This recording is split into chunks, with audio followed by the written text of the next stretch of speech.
பஞ்சாப் முதலமைச்சர் பகவந்த் மான் சட்டப்பேரவையில் மது போதையில் இருந்ததாக குற்றம் சாட்டி காங்கிரஸ் பஞ்சாப் சட்டப்பேரவையில் வெளிநடப்பு செய்ததால் பரபரப்பு ஏற்பட்டுள்ளது.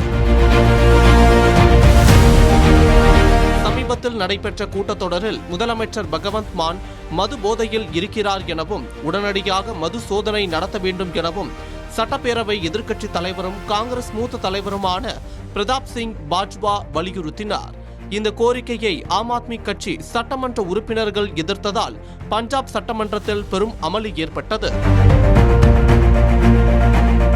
முன்பு பகவந்த் மான் மக்களவை உறுப்பினராக இருந்தபோது இதேபோன்ற குற்றச்சாட்டுகள் எழுந்தது குறிப்பிடத்தக்கது. பகவந்த் மான் சட்டப்பேரவையில் பேசிய போது வாய் குடறியதாக எதிர்க்கட்சி உறுப்பினர்கள் விமர்சனம் செய்தனர். சட்டப்பேரவை எதிர்க்கட்சி தலைவரும் காங்கிரஸ் மூத்த தலைவருமான பிரதாப் சிங் பாஜ்வா முதலமைச்சர் பகவந்த் மான் அவைக்கு மது அருந்திவிட்டு வந்ததாக பகிரங்கமாக குற்றம் சாட்டினர். இதனால் அவையில் இருந்த ஆம் ஆத்மி கட்சி உறுப்பினர்களுக்கும் காங்கிரஸ் உறுப்பினர்களுக்கும் இடையே கடுமையான வாக்குவாதம் ஏற்பட்டது. பாஜக தலைவர்களும் முதலமைச்சர் போதையில் இருந்ததாக குற்றம் சாட்டினர். முதலமைச்சர் மது அருந்தியிருக்கிறாரா என்பதை உறுதிப்படுத்த அவருக்கு உடனடியாக பரிசோதனை செய்ய வேண்டும் என்று பிரதாப் சிங் பாஜ்வா சபாநாயகரிடம் வலியுறுத்தினார்.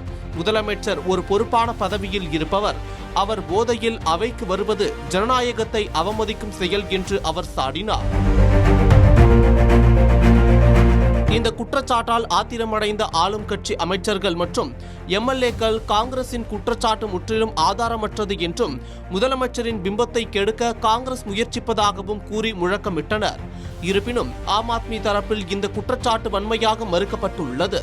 காங்கிரசால் ஆக்கப்பூர்வமான விவாதங்களை எதிர்கொள்ள முடியாமல் தனிநபர் தாக்குதலில் ஈடுபடுவதாக அக்கட்சியின் செய்தி தொடர்பாளர்கள் தெரிவித்துள்ளனர். தொடர் அமளி காரணமாக சட்டப்பேரவை நடவடிக்கைகள் சிறிது நேரம் ஒத்திவைக்கப்பட்டன.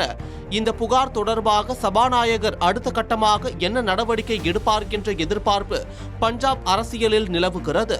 மதுபான பரிசோதனை நடத்த வேண்டும் என்கிற கோரிக்கையை சபாநாயகர் குல்தார் சிங் சந்த்வான் ஏற்கவில்லை என்பதும் குறிப்பிடத்தக்கது.